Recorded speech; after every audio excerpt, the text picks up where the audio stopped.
aside, but the higher unemployment with again, energy is an input cost, so energy isn't high, but you have higher labor costs, and in terms of employment, I mean, unfortunately, that goes almost to totally to another issue.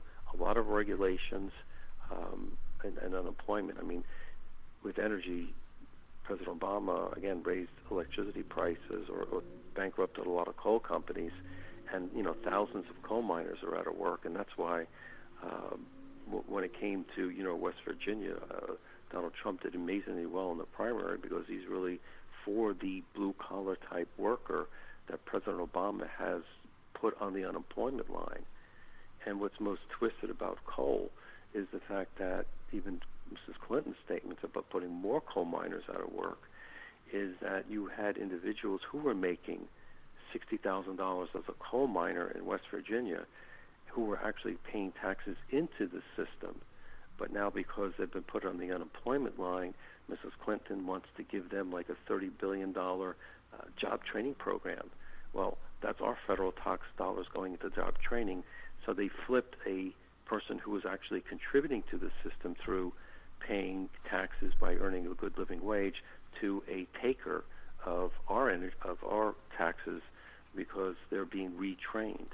So, there's an example where, energy policy has harmed, thousands of Americans, and Mrs. Clinton and Bernie Sanders will basically do the same thing to the fracking industry, which is the energy production, what we've had here in the United States that's led to a boom in jobs in terms of energy development here. But as you mentioned earlier, it's something that's not happening in New York State because Governor Cuomo has a ban on fracking. And, we're the energy producer, the leading energy producer in the world. And we really need that, not only for the jobs and the tax revenue, but when you think about it, the more energy we develop here means it's less money that goes to the Middle East countries when we buy oil. And those countries, as we know, really don't like us. In fact, they hate us. Oh, of course they do. We're taking money out of their pocket and we're giving them less of an opportunity to impact our national security as well. Got a question from our chat room, and I'm going to kind of tweak it a little bit because they talk about the amount of lead time that it takes for oil wells and mines to get online, and whether you can craft a real policy that allows for fluctuations in the market that way. I'm going to take it a step further.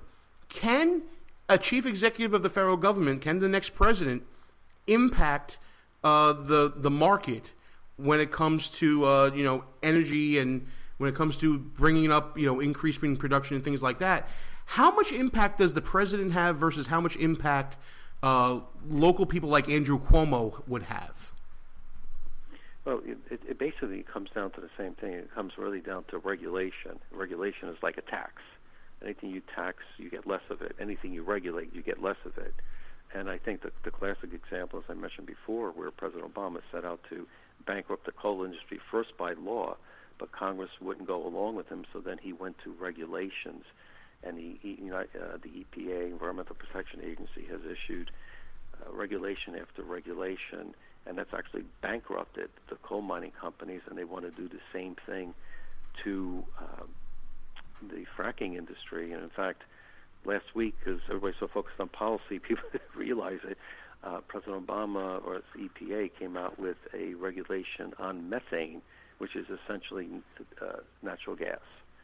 So they're already starting to regulate natural gas, and energy policy really is determined really by how much regulation you have. The market, plays another role, that's supply and demand. But anytime you have the faceless bureaucrat involved, that's out of the reach of the individual voter. It's very difficult. And with Governor Cuomo, I mean, he used his authority within New York State to block fracking, but it has done wonders for the economies of, let's say, North Dakota, where they've unleashed the energy production there, and has led to great jobs, great paying jobs, and a very low unemployment rate. When we wish we had that in upstate New York. So you mentioned natural gas. I mean, they regulate CO2, a gas we exhale, the most natural gas. Well, no, this is this is more of a discussion point. I don't get something in the market when it comes to energy prices. I mean, you've outlined pretty well that the Obama administration, the Democratic Party in general, they're anti-energy production.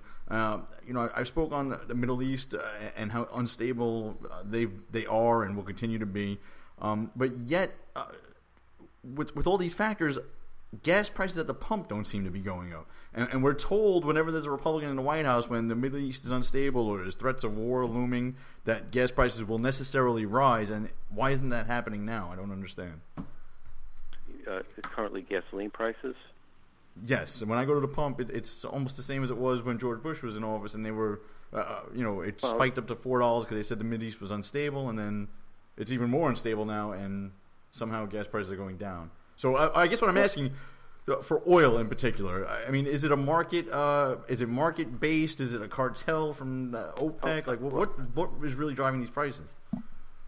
Well, it really always comes down to supply and demand, and a lot of people have to realize that when you frack through the shale rock, through the process, not only do you release natural gas, but you also release oil, which then gets converted, obviously, to gasoline through processing. And we've had a huge increase in our demand of oil and natural gas through fracking, and that has led to a big decrease in energy prices here in the United States, especially gasoline prices. So it is really supply and demand. With gasoline prices are now starting to tick up because the Middle East countries got kind of ticked off that we were becoming so energy dependent and gasoline prices were coming down that they decided to keep producing as much oil as they can to try to drive gasoline prices low, oil prices low, to really try to push some of our fracking industry here domestically into bankruptcy or to stop drilling. So the market is still supply and demand. Middle East countries are trying to pump as much as they can to lower gasoline prices and oil prices so that it's not profitable for domestic companies here. So there's always going to be that swing, but think of it the other way. If we didn't have domestic energy production, we would really be at the Middle East countries' mercies. And OPEC, which is the cartel of oil producers internationally, they don't have the power they used to have because we are now the leading producer in both oil and natural gas. And I might add, we are the leader in oil and natural gas production here in the United States, despite President Obama, because the huge increase in development has come through state and private lands, not on federal lands. So again, this is where the chief executive has a role, but at least in this time, the free market is working here. All right. You know what? I got a real education here tonight. Dr. Tom Borelli, I really appreciate you coming on. I'm assuming that, and this will be the last question, I'm going to go to plugs just real quick. The better energy policy, will it come from Donald Trump or Hillary Clinton? I think we all know the answer to that. But just to get you on record, the answer is? Well, certainly I would be shocked if President Trump would want higher energy prices. One of the beautiful things about domestic energy production, by definition, it's domestic. Shale rock is under our continental United States, so those jobs can't be exported. Already Mrs. Clinton said that she would regulate the fracking industry so much that there'd be very little of it going on. And again, she already said she would continue with President Obama's policy of trying to bankrupt more coal companies and putting more coal miners out of work. So the answer is pretty clear there. Mr. Trump would have much better energy policy. Well, there you go. Listen, I want to make sure everybody checks out all the work that you're doing. I looked up your bio and I was going to put it up on our site, but I didn't have enough data space to put everything that you do up. So why don't you tell everybody the best way that they can get in touch with you if they want to read more about what you're writing and what you're talking about, and, of course, all the social media goodies. Great. Well, thanks a lot. I'm at Tom Borelli, and I'm also on Facebook, and my writing and video commentaries can be found at conservativereview.com. Absolutely. And also, please give our best to your lovely wife, Deneen, who does such great work as well. And we see all the work on her website there from you as well. It's a family affair for the Borellis, Russ, and it's pretty cool to see. Dr. Tom Borelli, thanks for coming on. We'll talk to you down the road in 2016. Thanks a lot, sir. We're on our way down to Fox News to talk about the election all night. So, but thanks for the opportunity. All right, we don't plug the competition here, Tom. So don't do. No, I'm kidding around. Okay. Thanks again for the help. I'll talk to you soon. All right, bye-bye.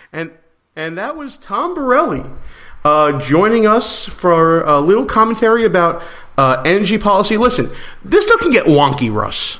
And, when someone with a thick head like me can't get it the first time, Tom's got to repeat it over and over again so that I can get it sometimes. But the same here. I mean, it's some of these topics, they got to be looked into a little deeper. It's not enough for a 1-hour show. Let's put it that way. Absolutely. Because, of all, of any sector of the economy, I'd say energy, you can argue that it doesn't follow the laws of supply and demand as strictly as other... Because the suppliers are such a small community, they can manipulate the market without governmental control over that market. And it's also like one of the guys in the chat room said fairly that... it takes a while to find oil. You have to invest and explore and get it out of the ground, and that takes a lot of time beforehand. And when oil prices are cheap, it's not necessarily worth it to even look for it. So that's why I don't think supply and demand is as strong of a factor. It definitely affects it, but my point still stands. The Mideast is in crisis. We have an administration that's anti-exploration, anti-production, and somehow gas prices are cheap and the economy is not booming. So I don't understand. All these theories, I think, are going out the window or at least have to be revisited. And we have a Democratic Party that is so against any type of constructive energy policy. Liquid natural gas is one of the cleanest burning fuels we have here in America, and we're a great producer of it, and they're still against that. And we'll talk about that with Karen Moreau from the American Petroleum Institute right after these brief words here. Gene and Russ, back behind enemy lines. We'll be back right after some brief words. I'm Vito. And I'm Vito. And we're from WNJC's The Vito and Vito Show. Every Friday at 1 p.m., you can hear Vito and Vito bring you the perspectives of two college-age millennial conservatives who are committed to defending the principles of free markets, liberty, freedom, and individualism from Brooklyn, New York. Follow us on Twitter, Facebook, and Instagram at Vito and Vito Show. And check out our blog posts and articles at vitoandvito.com. Vito and Vito Show every Friday, 1 p.m. on WNJC 1360 AM, Philadelphia's Renaissance Station. In Brooklyn, it's nothing but the truth.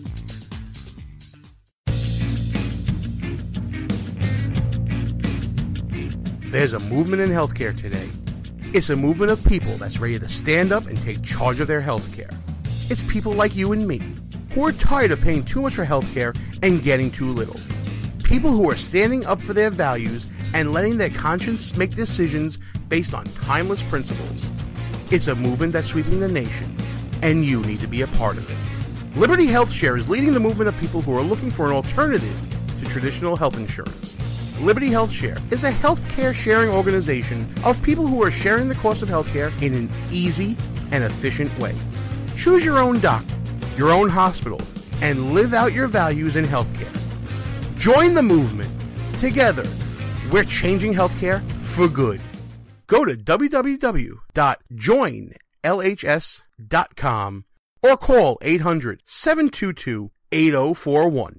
Who might you save? Your mother, your father, your husband, uncle, aunt, son. Learn FAST, F-A-S-T, the sudden signs of a stroke, and you could save. Your friend, teacher, boss. F, face drooping. A, arm weakness. S, speech difficulty. T, time to call 911. F-A-S-T. That's F, face drooping. A, arm weakness. S, speech difficulty. T, time to call 911. The sooner they get to the hospital, the sooner they'll get treatment. And that can make a remarkable difference in the recovery of your neighbor, the waiter, grandmother, grandfather.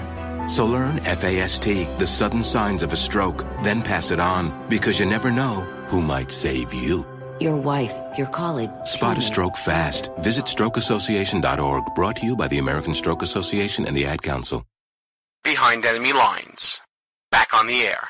Jean Baradelli, back behind enemy lines, joining me on the line right now. Always a pleasure to have her on the show. We met at CPAC a couple of years back.